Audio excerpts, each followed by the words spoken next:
The beauty of a micromodel is that it allows us to do experiments on something that resembles a porous media and visualize what's happening at the pore scale.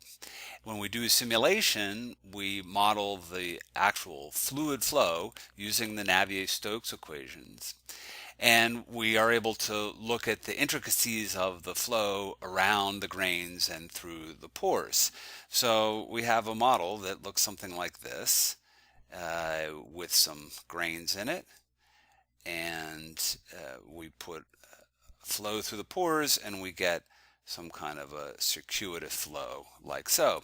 So that's one way to represent flow, and ultimately we'll look at transport through porous material. But in many cases, you don't do that. It's too complicated and too numerically intensive to represent porous media that way. And instead, you average out all of the head loss in pores and essentially assign it to an effective media. So you say that this complicated pore structure is just represented by a uniform material that has a property that represents the pore structure.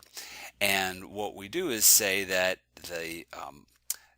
if we impose a head gradient across this block, this micromodel, and then measure what the flow is, that we have an effective material here that has the same flow when we apply the same gradient.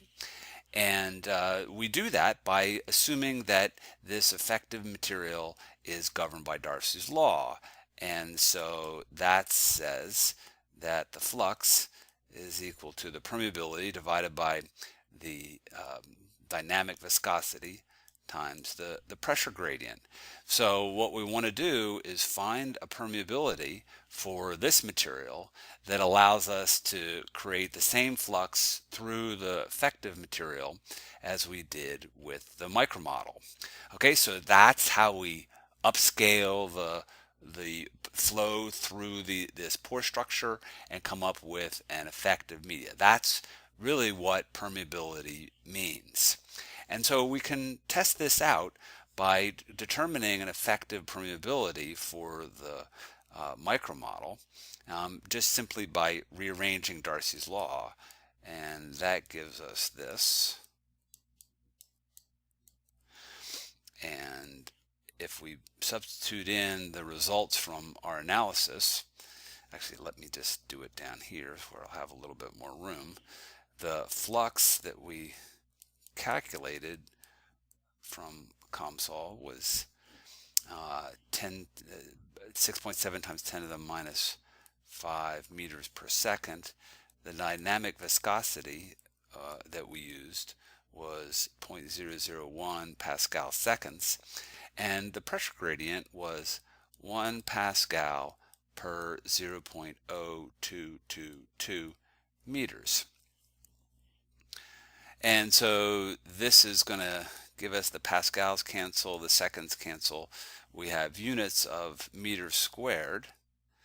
And if we go and put this into our calculator, we get this number for the permeability. 1.5 times 10 to the minus 9 meters squared. Okay, so that's what we get for basically an effective porous media that would represent this micromodel. So what I want to do is to test this concept by creating another model that uses this rectangular region, the same size as the micromodel, but we'll just treat it as a uniform material with this permeability. And we'll apply the same head gradient and we'll calculate the flux. Actually, I think what I'll do is I'll do a little bit differently. Instead of using the pressure boundary conditions like we did previously, I'm going to have this be a pressure equals 0, and I'm going to specify the flux coming in at this boundary to be equal to that value. And then I'm going to calculate what the pressure is and see if I get the same pressure as I did in the micro. So this is the model that I created to verify the permeability that we calculated in the previous video. This started out as the simulation of the micromodel, and I added to it this additional component here. And I did that by just going up here to the top and hitting right click and adding a 2D component. And if we expand this out, we see that a component is really just another model. We have a geometry that is this rectangular feature here, and it has the same dimensions as the rectangular micromodel. And what I did, this is just a quick tip here. I went here to the micromodel, and there's the rectangle in the micromodel geometry, and I just copied this. I duplicated it, and then I dragged that duplicated node right down there, and we have it as a geometry in this second model. And then I put in Darcy's law of physics, and this is set up in a pretty straightforward way. The fluid is water with the density and viscosity properties of water. The porosity is that value, which is really just a nominal value at this point. It doesn't really matter what porosity you use. But the permeability here, this does matter, and this is the value that we calculated in the previous slide. This was calculated from the data that we got from the micromodel. So then we go and use default values here. The boundary condition on the upstream side, the inlet boundary, is a inflow velocity, and I used here the inflow velocity that we calculated from the micromodel. And the downstream boundary condition is just pressure that we set equal to 0. Okay, so now we've got a problem where we're fixing the inlet velocity, and we're going to calculate the pressure that results. So we do that, and let's just go take a look at the rest of this. The mesh here, this is the default mesh. In the micromodel, the default mesh didn't work too well, but here the default mesh will work just fine. And we put in another study.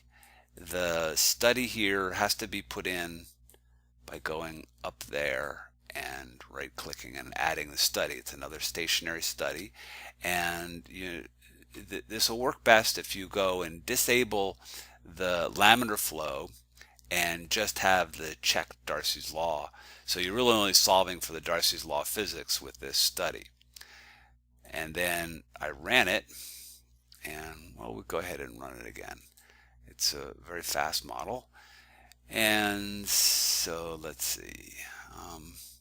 This will generate a new data set, and there's the result. So let's see, we have pressure here that's being displayed with this color flood, and here's 0 pressure, the boundary condition, and then up here on the upstream side the maximum pressure is 0.99.